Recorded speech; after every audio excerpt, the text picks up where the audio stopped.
നമസ്കാരം. നമ്മൾ ഇന്ന് വന്നിരിക്കുന്നത് 2025 തദ്ദേശ സ്വയംഭരണ സ്ഥാപനങ്ങളിലേക്ക് നടക്കുന്ന വോട്ടർ പട്ടിക പുതുക്കുന്നതുമായി കാര്യങ്ങൾ സംബന്ധിച്ചുള്ള ഒരു വീഡിയോയുമായിട്ടാണ്.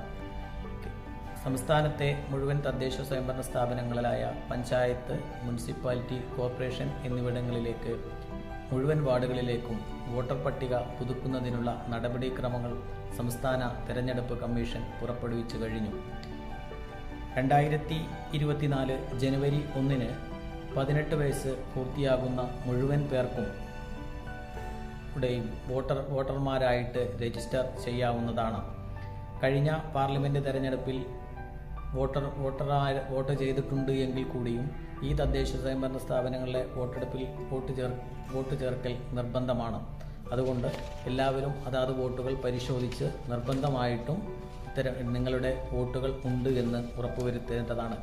കേരള പഞ്ചായത്ത് രാജ് ആക്ട് 1994 ആക്ടിലെ 22(2)(b) വകുപ്പ് പ്രകാരവും 1994 മുനിസിപ്പാലിറ്റി ആക്ടിലെ 78(2)(b) വകുപ്പ് പ്രകാരവും 1994 സമ്മതിദായകരുടെ രജിസ്ട്രേഷൻ ചട്ടങ്ങളിലെ 7 മുതൽ 22 വകുപ്പ്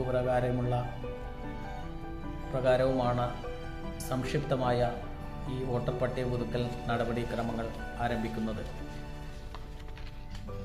ജൂൺ 6 മുതൽ ജൂൺ 21 വരെ തീയതികളിലാണ് ഇതിൻ്റെ നടപടിക്രമങ്ങളായി സ്വീകരിച്ചിട്ടുള്ളത്. അതിനിടയിൽ നിങ്ങളെല്ലാവരും ബന്ധപ്പെട്ടവർക്ക് അപേക്ഷകൾ സമർപ്പിക്കേണ്ടതാണ്. കരട് വോട്ടർ പട്ടികയിൽ മരണപ്പെട്ടവരെയും അല്ലെങ്കിൽ ഒരു വാർഡിൽ നിന്നും മറ്റൊരു വാർഡിലേക്ക് നീക്കം ചെയ്യപ്പെടേണ്ടവരുടെയും അപേക്ഷകൾ അതാത് ഇലക്ടറൽ രജിസ്റ്റർ ഓഫീസർമാർ പരിശോധിച്ചാണ് മാറ്റങ്ങൾ വരുത്തേണ്ടത്. വോട്ടർ പട്ടികയിൽ പേര് ചേർക്കുന്നതിന് ഫോറം നമ്പർ 4ഉം വോട്ടർ പട്ടികയിൽ തിരുത്തൽ വരുത്തുന്നതിന് ഫോറം നമ്പർ 6ഉം ഒരു വാർഡിൽ നിന്നോ ഒരു പോളിംഗ് സ്റ്റേഷനിലോ മറ്റൊരു ബൂത്തിലേക്ക് മാറ്റുന്നതിന് ഫോറം നമ്പർ 7ഉം ആണ് ഉപയോഗിക്കേണ്ടത്.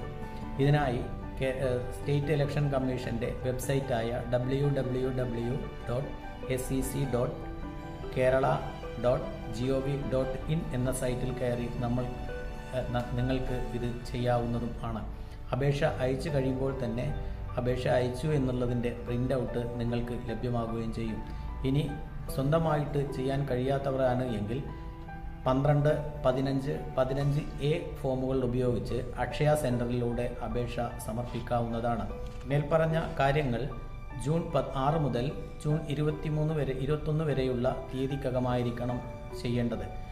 ഇങ്ങനെ കിട്ടിയ അപേക്ഷകളെല്ലാം തന്നെ ജൂൺ 29 തീയതിക്കകം പരിശോധിച്ച് അതാത് ബന്ധപ്പെട്ട ഇലക്ടറൽ രജിസ്റ്റർ ഓഫീസർമാർ പ്രസിദ്ധീകരിക്കേണ്ടതും ആണ്.